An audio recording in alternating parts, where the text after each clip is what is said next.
Hello there. Welcome to Flaunt. Find your sparkle and create a life you love after infidelity or betrayal.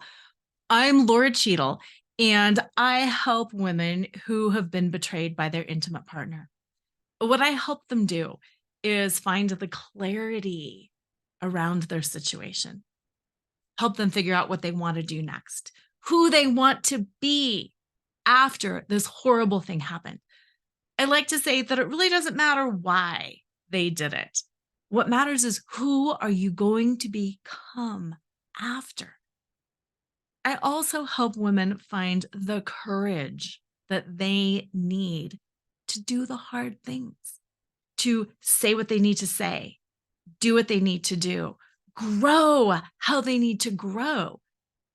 And then, and only then, after they have gotten clear and after they have been courageous, then they will feel confident because they will have the energy to do hard things. They will have the skills to do hard things, and they will have practiced. They will have practiced with me in a safe space. They will have failed, learned how to pick themselves up again, and then is when they will become confident.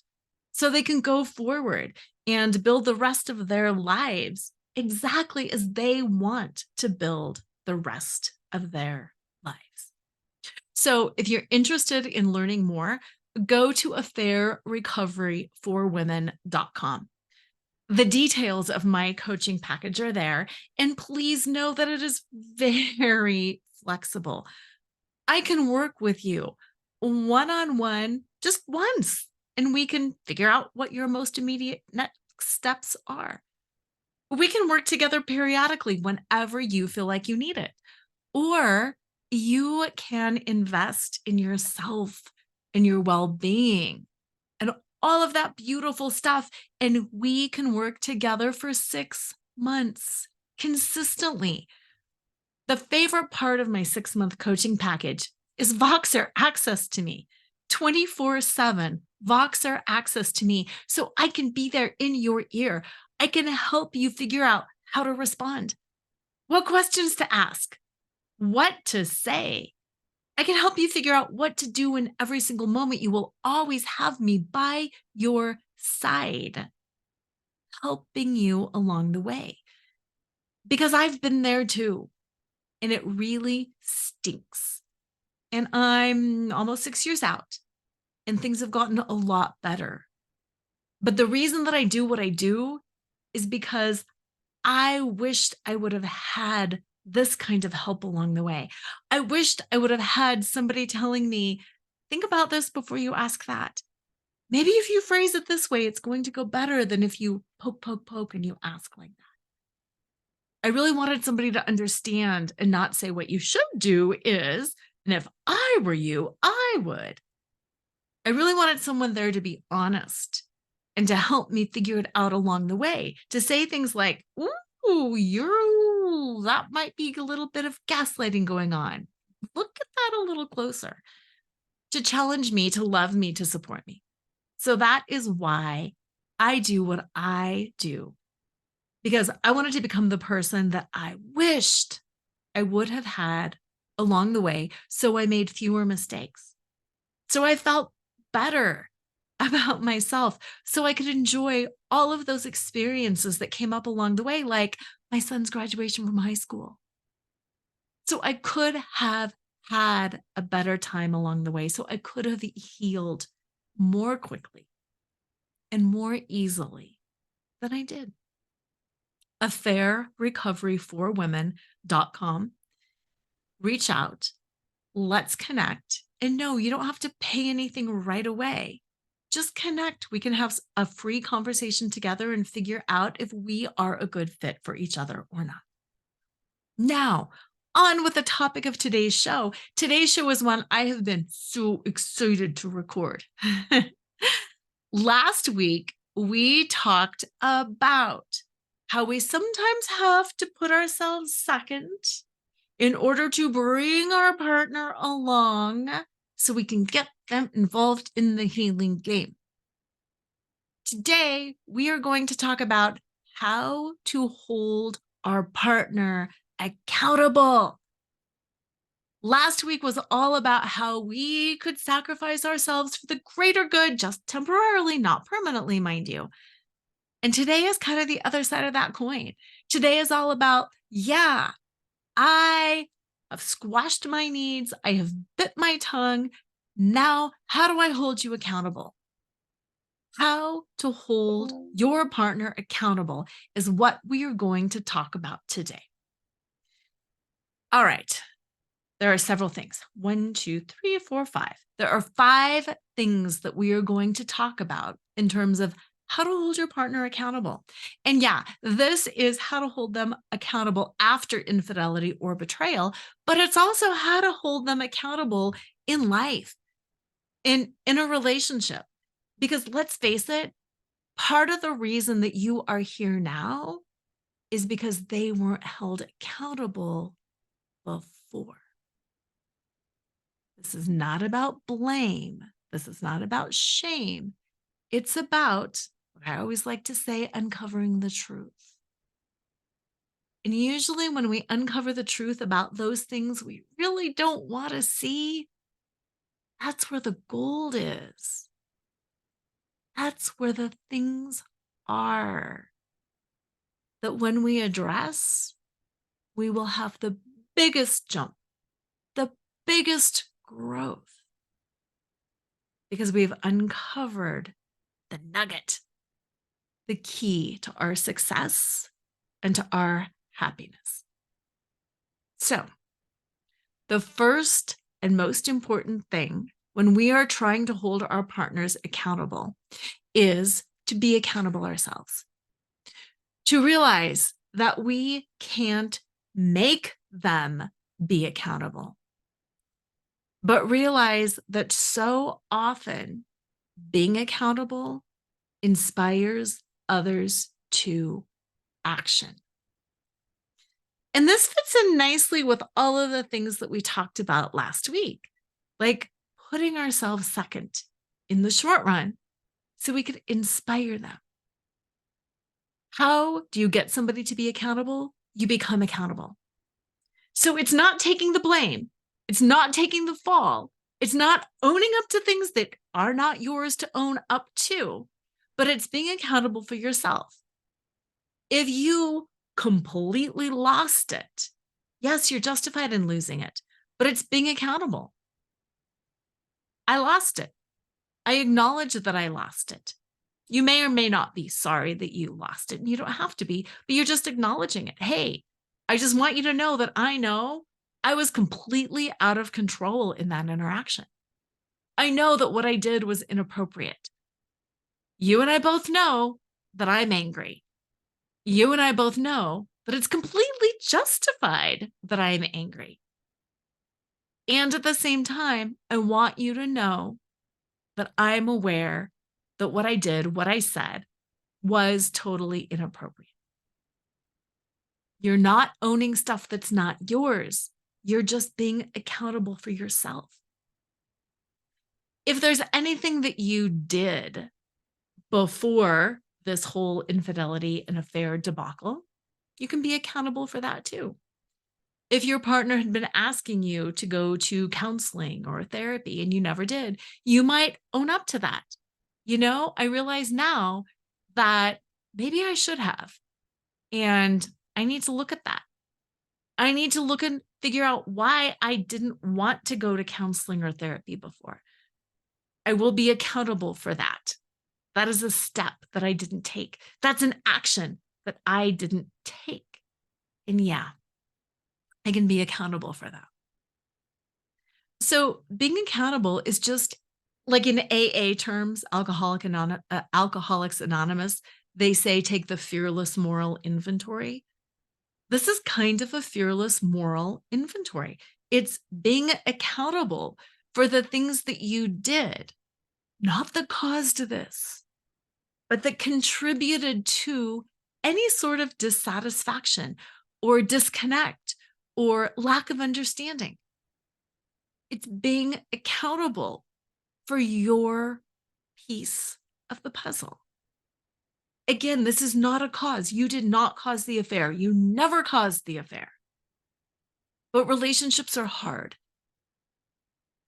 Relationships are tricky. We all do things that lead to misunderstandings. There's all things that we don't want to own up to in the moment that lead to feelings of discontent. If you want your partner to be accountable, you've got to be accountable too. Be a leader. Be a leader. Be accountable for yourself. Own it. If you want your partner to come up to you and to say, I messed this up and I am so sorry and I don't know why I did it. And I don't know what I was thinking and I don't want to lose you and I'm really sorry. Put yourself in their shoes for a minute and realize that's hard to say. Say it yourself for whatever piece you are responsible for. It's not apologizing. Notice that I didn't apologize once. It's being accountable. It's owning it and saying, I know what I did here, here, and here could have contributed, could have made you feel bad, could have made you feel like I wasn't interested. One of the things that came up in my relationship is I am a very flirty, friendly person. So I would be accountable for that. I can see how you might think me being flirty and friendly was more than just being flirty and friendly. You know now that I wasn't, but I'm owning that. I can see how that might have come off to you, and I'm just owning it. I can see how you might have felt like I was ignoring you for the kids because I was really, really busy and I was barely surviving. And all I'm saying is, I own that. I wasn't very connected to you, and I own that. So that is that first thing that you can do is lead by example and be accountable for yourself. Number 2, the second thing that you can do to hold your partner accountable for their actions is to set clear expectations. Set clear expectations. Now, I do a lot of work around expectations, both on the corporate end, because I also do burnout and betrayal recovery coaching on the corporate end, and then also on the individual end. Let's talk about expectations. Most humans can manage expectations, even expectations that they don't like, if they know what they are. The key is knowing what the expectations are. And when you don't know what the expectations are, they're going to get broken. And when your partner doesn't know what the expectations are, chances are they will break them. Number 1 in the expectations is identifying what those expectations are. I expect you to be on Life 360, which is a way to track people. I expect you to have a tracker on your car. I expect to have the password to your phone. I expect you to completely cut contact with the affair partner. I expect you to come home at a certain time every night. I expect you to quit drinking. I expect counseling. I expect therapy. I expect coaching. I expect reading. Say what you expect. And here's what's hard about expectations and identifying those expectations is so many of us don't know what we expect. And you might be sitting here thinking, what do you mean, Laura? So many people don't know what they expect. One of the first things that I do when I coach with people is we sit down and we talk about those expectations. And everybody can tell me what they don't want. I don't want to feel this way. I don't want him to cheat again. I don't want to have the kind of marriage we used to have. I don't. And what I always say is, but what do you want? And I kid you not, 9 times out of 10, people are like, I don't really know. What do I want? We're so clear what we don't want. I don't want to be hurt again. I don't want to be fooled. I don't want to feel like this. I don't. Well, what do we want? It's harder than you might think to articulate and to identify what you want. And yeah, sometimes we'll spend 3 months figuring out and getting clear on what we want. But think about your partner. Until you tell them what you expect, how can they fulfill those expectations? Until you tell them what you expect, they have a 0% chance of fulfilling those expectations. So once you identify what you want them to do, the next step, and this sounds so obvious, but it's imperative, is to communicate what you expect to your partner. Because sadly, they're not mind readers. Again, part of the reason that we're all in this situation is because expectations were not identified or communicated.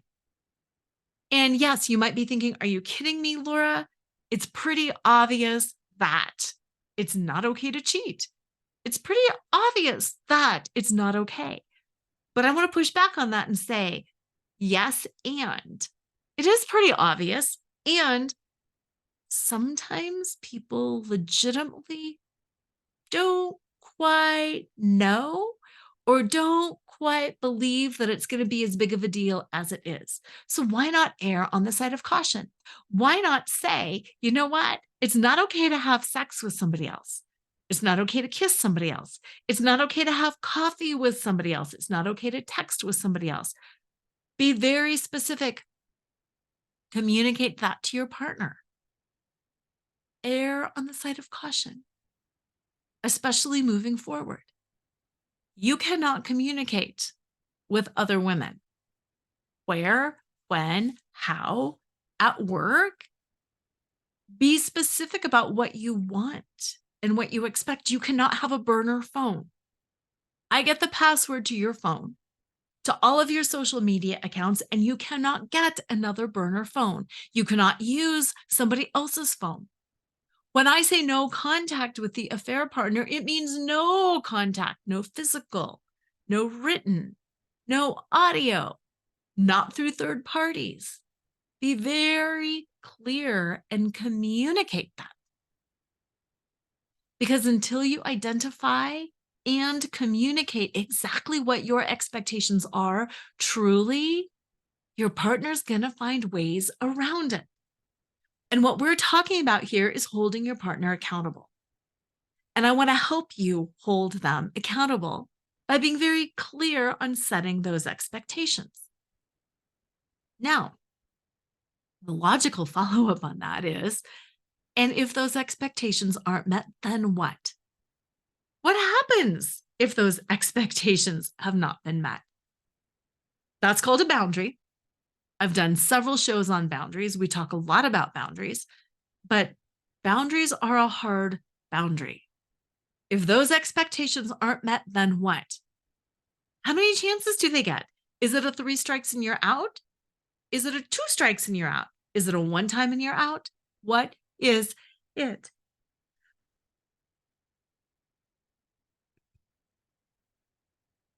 I had to sneeze. Sorry about that. Boundaries, expectations. What are you telling them? And what happens if those expectations aren't met? Because again, it's easy to get stuck then in this push-pull dynamic of, well,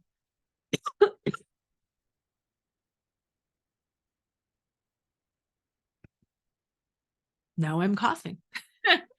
It's easy to get stuck in this push-pull dynamic of how many chances do I get? And you said that, but did you really mean it? So set very clear expectations and also set very clear boundaries around what's going to happen and how many chances that they get. When somebody truly has an addiction, sometimes it's, and I'm putting this in like air quotes, reasonable for them to fall off the wagon because that happens. Are you okay with that? Are you going to support them through falling off the wagon once, twice, 100 times? What does falling off the wagon really mean? When you tell somebody, I expect you to go to counseling, how often? Weekly? Bi-weekly? Monthly? Do you expect them to participate in counseling and to come back and talk to you about what's going on. What do you expect? I mean, saying, I expect you to go to counseling. Really? Are they going to talk about the weather? Are they going to talk about the childhood? Are they going to talk about the affair? Are they going to communicate with you? Are they going to have a deep relationship with their counselor? Are you going to do marriage counseling? How often? When? What is the goal of that counseling? Expectations around your expectations. I expect you to go see a counselor about twice a month. I expect you to talk about all the things that led up to this affair. I expect you to talk about some strategies that you can use going forward. I expect you talk about it. And if you don't, because here's the thing, projects at work happen, holidays happen, people get sick, counselors get sick. I expect you to go to counseling twice a month. I can be reasonable and say, yes, I understand if there's something going on, you can take a week off. But if it ever goes longer than a month, we've got a problem. And I know you're not committed. If it ever goes longer than whatever it is, you get to pick. You can also say, I expect that we can be able to talk. If you have COVID and you're deathly ill, no, I'm not going to hold you accountable for certain things in that time frame. But we also have to have a conversation around it and to find out if you are BSing me, if you are gaslighting me. I will communicate this to you. You need to communicate this to me, but here are my expectations. Here is what I expect you to do. And if you don't, we're going to have a conversation and then it's over. Or if you don't, it's just over and no conversation. You get to decide all of these things, but you have to communicate it. You are being accountable yourself by putting on your big girl panties, by really doing those hard things. And I know it's hard, but it's good for us. And you're setting expectations by identifying what they are, communicating those expectations to all parties involved too. You might need to communicate it to more people than just your partner. And by setting up those clear boundaries around what happens if and when those expectations are not met. And then again, going back to step one, by being accountable, by owning those boundaries yourself. And if you said, we're going to have a conversation and then you're going to move out, it's got to move out. Got to move out. That is you being accountable. It's not by saying, oh, this time I totally didn't feel like it. Next time. Because your credibility is now shot. So that's how 1 and 2 tie together. First, be accountable for yourself, which also means hold your boundaries. 2, set expectations by identifying, communicating, and then setting boundaries around them.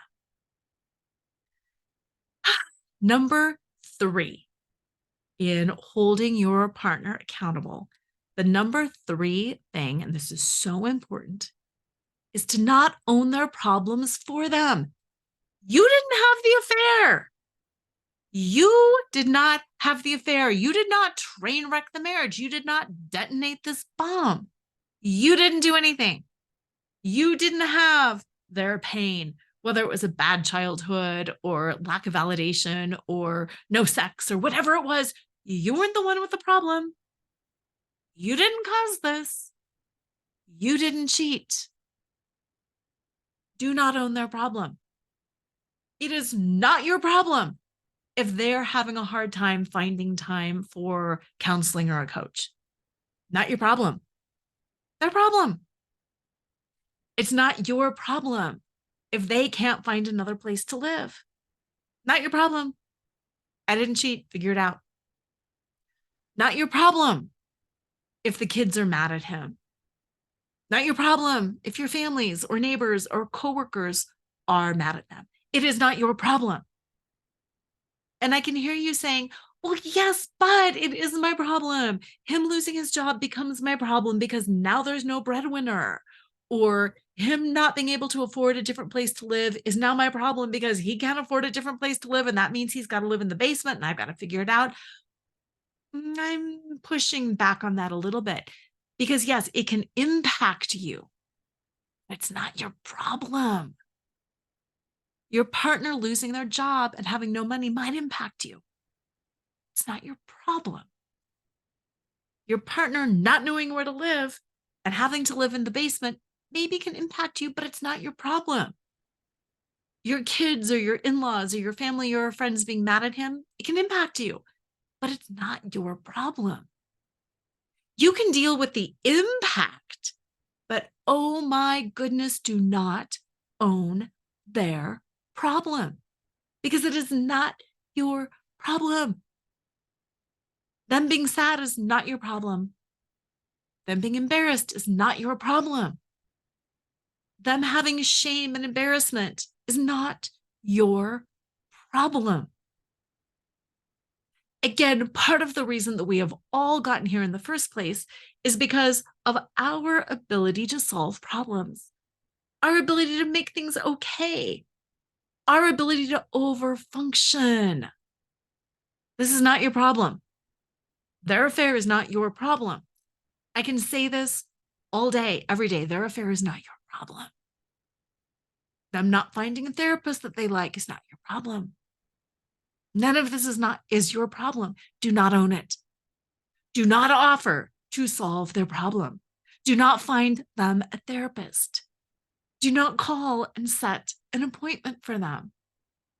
Do not research alcoholism or narcissistic behavior, or do not do that for them. If you want to research something for you and for your understanding, have at it. It's so important to understand for yourself. I have become like this expert on childhood trauma because I have researched so much about childhood trauma in an attempt to understand my husband. I'm not solving his problems. I'm not owning it. I've researched narcissistic abuse. I've researched alcoholism. I've researched gaslighting. I've researched all these things, but I am not owning those problems. I'm educating myself, but I am not owning his problems. And you might be saying, but what if he asks me? You know, there's kind of a fine line there, but mostly no. If he can't make his own appointments, chances are he's not really committed to you. Do you really want to be with somebody who is not committed to moving forward with you? If somebody can't find the time to make a phone call, how will they find the time to take care of you if you really truly need something? Don't own their problems. And yeah, like I said, it's a fine line because sometimes there's a legitimate thing where somebody's like, okay, the therapist is only open between this hour and this hour. Can you please just make that call for me? I'm still a little skeptical, but yeah, sometimes something is legitimate. Sometimes somebody truly does need help. And if you are in a partnership and you're trying to move this partnership forward, yeah, it can be nice to go ahead and do that. I know my husband was really interested in energy work, and I have seen several people to do energy work on myself. And I'm like, I'm happy to facilitate an introduction. I'm happy to explain something to you, but I'm not booking your appointments. I can facilitate the introduction. I can research something that you maybe have given me and send it to you, but I'm not owning your problem. I'm solving my own problems. I'm accountable for myself. I'm making myself understand things. I'm getting my own counseling. I'm reading my books. I'm seeing Lora. I'm listening to Laura's podcast. I'm having appointments with Lora. I have read Laura's book. I have bought some of these different online courses. I'm doing things for me. I'm owning up to my piece of it. I'm identifying expectations. I'm setting expectations. I'm communicating expectations. I'm clearly communicating my boundaries, and I'm holding up my end of the deal by doing what I'm saying I'm going to do. Keeping all the promises that I make to myself. And I'm not owning your problems. I'm not owning your problem. If you want to have empathy for those problems, yeah, I know it's so hard to find time. Yeah, I hear you. I bet. Sounds tough. Whatever it is, you can empathize, you can sympathize, you can relate, you can hear, but do not own their problems. Here's a whole huge thing around that. When there is a problem, one person always cares more. Do not be the person who cares more than the person who has the problem. This goes back to raising kids. If you care more about your kids getting bad grades than they care, then they're never going to get good grades because you're owning their problem and you're caring about it more. How much does your husband care about his problem, about his wounding, about how he train wrecked the marriage? You can't care more. You can care equal. You can care less. You can be empathetic, but he's got to care. He's got to care about his problems, about his narcissistic behavior, about his alcoholic abuse, about his sex abuse, whatever it is, he has to care. And every time you own somebody else's problem, what happens is you really take that problem away from them. And when you take the problem away from them, then they can't solve it. And then it becomes yours. And then you're tired, and then you're stressed, and then you're exhausted. And the bottom line is you're killing yourself to solve a problem, but you can't solve it because it's not your problem. We can talk about that a lot too. And again, I get a lot of pushback in my coaching with the people too, because I'm always asking people, whose problem is that? Whose problem is that? Why are you owning that? Or are you owning that? And let's talk about that.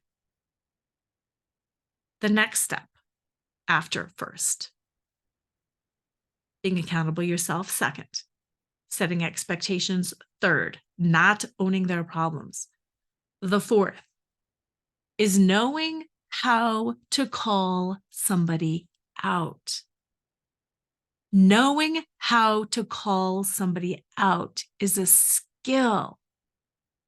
And just like with so many things, the way that we see it done on TV, in reality TV series, whatever it is not usually the best way to call somebody out. We like courtroom dramas. We like reality TV where people are like, isn't it true that you and I saw this and this is what happened? And it's like, yeah, that makes good entertainment, but that is not real life.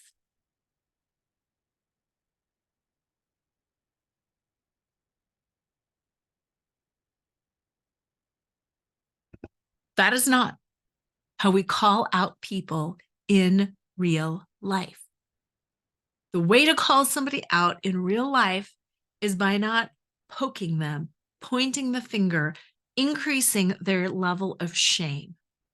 It's by not blaming them, by not shaming them, by not embarrassing them, even though that's what we want to do sometimes. It is by calling them in. The way to call somebody out is by calling them in. Now, little caveat here. If you want to burn the bridge, if you want to be done with the relationship, if you're over with the whole thing, if you want to burn it down, then by all means call somebody out. Because that's what calling somebody out does, is it shuts them down, it alienates them, we're done, over. If you still want to move forward, and by move forward, I don't necessarily mean save the relationship. But what I do mean is make it so you are cordial co-parenting. Make it so your divorce is not so acrimonious. make it so you can preserve aspects of the relationship moving forward, then the best way to call somebody out is by calling them in. Let me tell you how to do that. When you're calling somebody out by calling them in, it means you are aware of two different things: yourself and them. You're aware of what they did, quote unquote, wrong, which means how they broke an expectation, how they are not showing up. And you are aware of that thing in a non-emotional way. You can be emotional about it before you call them out. I often tell my people on Voxer when I coach with them, call me and vent. Call me and scream and cry and rage and be like, that, you know who, blah, blah, blah, and he did and she did and blah, blah. Get all that emotion out. Now let's spiral back to the fact. What is the fact? The fact might be you had contact with your affair partner. Let's stick with that fact. Let's get all the emotion out elsewhere and let's stick with the fact. So if you're calling somebody out for having contact with the affair partner when you very clearly identified and communicated that that was not okay, that that was a boundary, and you communicated what you were going to do. So maybe in this case, your communication is we are going to have a strong conversation about that. You get one chance. We have a conversation, and then we decide in that conversation if it's done or if you get one more chance and that's it, buddy. It. You get specific about the fact. The fact is somebody had contact with the affair partner. You don't blame them. You don't shame them. You don't get all up into your emotions. You stick with the fact and you call them in. You call them in by stating the boundary was, when this whole thing came out, when we started doing affair recovery, I set some very clear expectations. Those expectations were that you would have no contact of any kind with the affair partner. And if you recall, as per my email or my text or our conversation, we were very specific that that meant email, direct messages on social media, in person, through other people. We were very clear about that expectation. And we were also very clear that if that happened, we would have a conversation and then you would leave home, or we would have a conversation and then whatever. As you and I both know, that's one of my favorite phrases when calling people out by calling them in, because you're saying, as you and I both know, because we both know, and we do. It's not you did this and you did this. It's you and I both know that you had contact with the affair partner, which breaks one of those expectations. That's it. You and I both know that you just did this. And you and I both know that the breaking of this expectation ruptured a boundary, which leads to this behavior. You're setting out the facts. You're not in an emotional state. You've vented to your counselor, you've vented to me, you've vented to your friends, whatever. You're stating the facts. And then you're calling them in by calling them to the next level. You and I both know that having contact with the affair partner was an expectation that we agreed wouldn't happen. We also agreed that we'd have a conversation if and when one of those expectations was ruptured, which it was. And here we are now having that conversation. Or we now need to go have that conversation. There's no emotion there. You're stating facts and you're bringing them in. You and I now need to have that conversation. Or, as previously agreed, now we need to figure out when you will be moving out, because that violated it and that was my boundary. So now we need to communicate about how you're going to be moving out. Or similarly, depending on whatever your boundary was, you and I both know that you had contact with the affair partner, which broke one of the expectations that we had mutually agreed upon. And as we also agreed, if that happened, we would be separating, that we would no longer be working to repair the marriage. Now we need to talk about how that's going to happen and when that's going to happen. And we need to talk about those next steps. That's calling somebody in. You're not in anger. That anger is appropriate, but it's not appropriate to call somebody out and to continue to move forward. You've got things to figure out. You've got things to figure out. That's the bottom line. And that's what's really hard about affairs and holding somebody accountable is there's always that next step. Until you're divorced, until everything is done, until co-parenting is done, there's always a next step with them. And the way to call them out by bringing them in is venting elsewhere, sticking to the facts, and you know what? Planning your conversation. Figuring out and stating what you both agree on. You and I both know, you and I both agreed on this. There's no dispute. Stating what there is no dispute on. And then also, and it seems like stating the obvious, but that's how you call someone out with calling him in. The next step is now we've got to figure this out. Now we've got to figure this out. And when you're figuring that out, of course, you can set more boundaries around that. You do need to be out by whatever. But you're calling them out without anger, without blame, but by stating facts sequentially what happened and now what needs to happen moving forward. And that's a really powerful way to call somebody out because, again, it keeps the dialogue open. It keeps the conversation moving forward. And then the fifth and the final way to call somebody out is by giving objective feedback along the way, both positive and negative.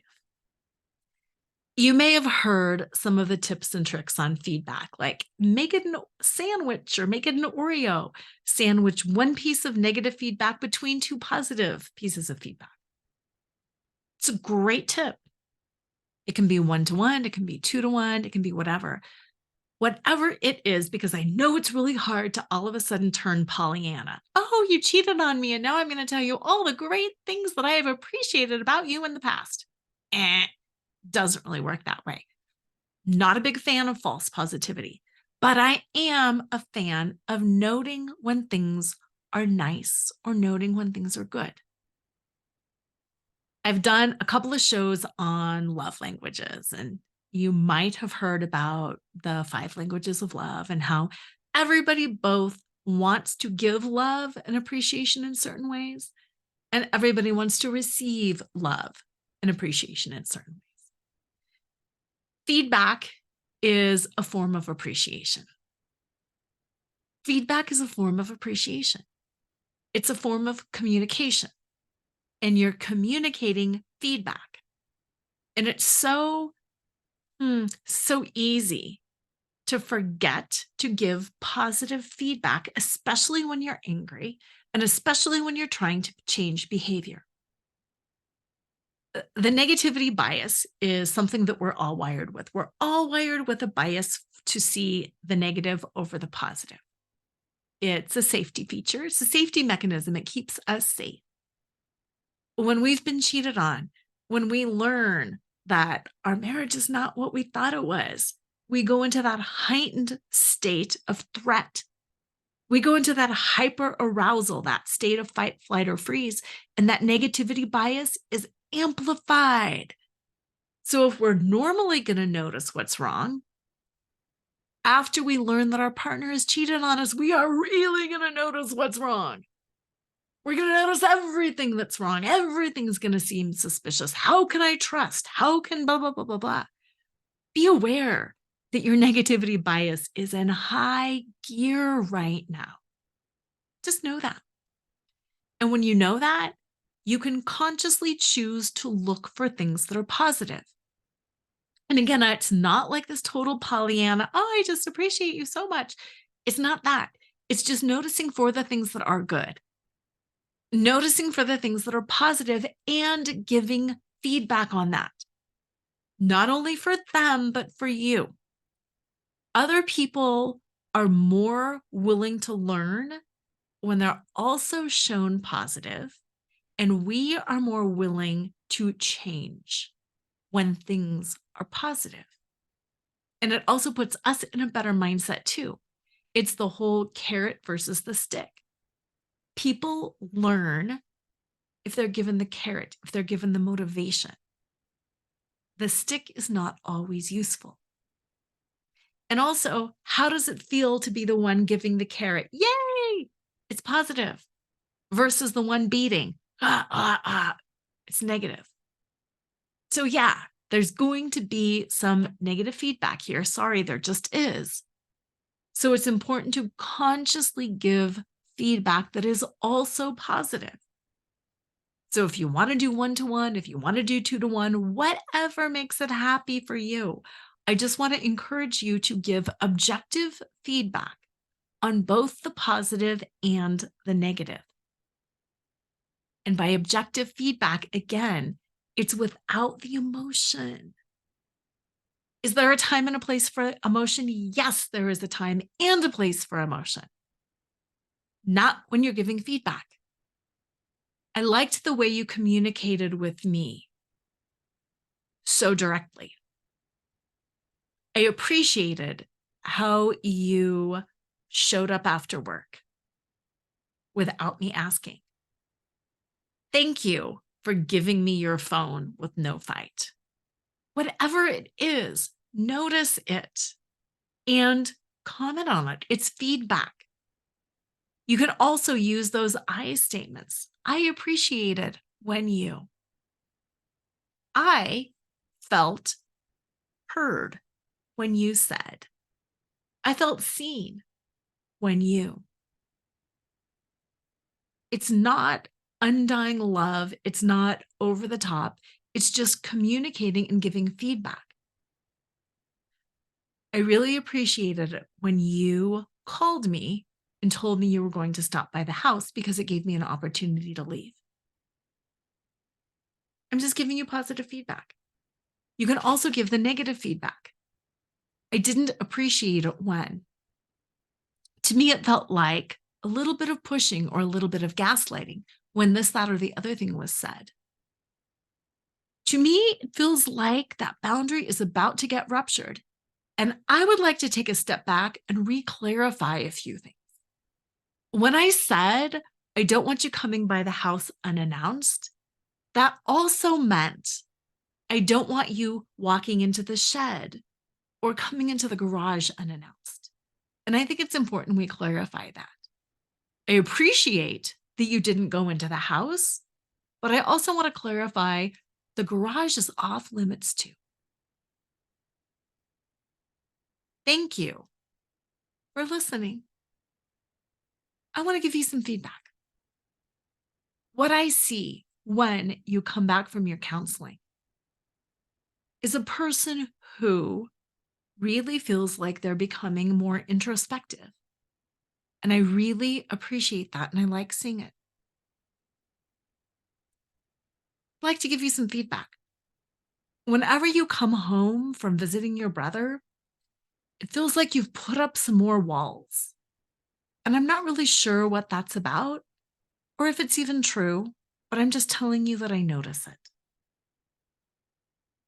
There are so many ways that we can phrase our communication in ways that allows and encourages people to grow or shuts them down, ticks them off, and makes them disengage from us. Again, as a lawyer, as somebody who is really into advocacy and persuasive speaking, I really enjoy phrasing communication. I really enjoy working with people around communication and how to communicate in a way that you can communicate what's going on inside of you, but will also pull the other person in. I love doing that for individuals. I love doing that on this show. I love people growing and becoming their best selves because ultimately relationships are really important. And it's important to learn how to better communicate. And it's important to learn how to better advocate. And it's important that we all grow and heal so we can all become our best versions of ourselves. whether or not we stay together, whether or not it's this relationship or a co-parenting relationship or any other relationship. Holding somebody accountable is a skill. We want to hold our kids accountable. We might need to hold relatives or siblings or parents or friends accountable. And at work, we also need to hold coworkers accountable, whether our employees or bosses. Holding somebody accountable is a skill. Reach out if you need help and let's talk about this. But just to summarize, the first thing you should do is be accountable yourself. Grow up, stand up, own it, say and do the hard things. It's not that hard. It's not, let me say this, it's not as hard as you might think. Once you start being accountable, it feels really good and it feels really powerful. Number two, set clear expectations by identifying what those expectations are, communicating them to all relevant parties, and then establishing those boundaries very clearly. And again, communicating those boundaries, and then be accountable by following through with your own boundaries. Number three, don't own somebody else's problems. Fix yourself. Fix yourself. Let them fix themselves. It is not your problem. Do not own it. Number four, call people out by bringing them in.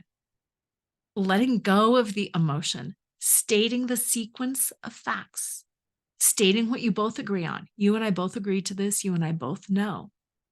And just laying it out logically and bring them into the conversation by asking, and what is the next step? How would you like to manage that? How would you like to move out? How would you like to, whatever it is? And then number five, remember to provide objective feedback along the way, both positive and negative. So the other person knows you're watching, you care, you see both the good and the bad. And so they also have information along the way so they can modify their own behavior and not end up breaking an expectation inadvertently that they actually didn't realize because you forgot to provide feedback along the way. Thank you so much, as usual, for being here, for listening. AffairRecoveryForWomen.com. Reach out, whether it's a one-off appointment, whether it's just reaching out whenever you need to connect and whenever you need to help somebody craft language with you, or whether it's really honoring yourself and growing and going deep and working with me over 6 months, where I can constantly be in your ear, by your side, walking you through all of this. However it works for you, works for me. Reach out. Let's connect. Let's talk. I want to know you. I want to support you.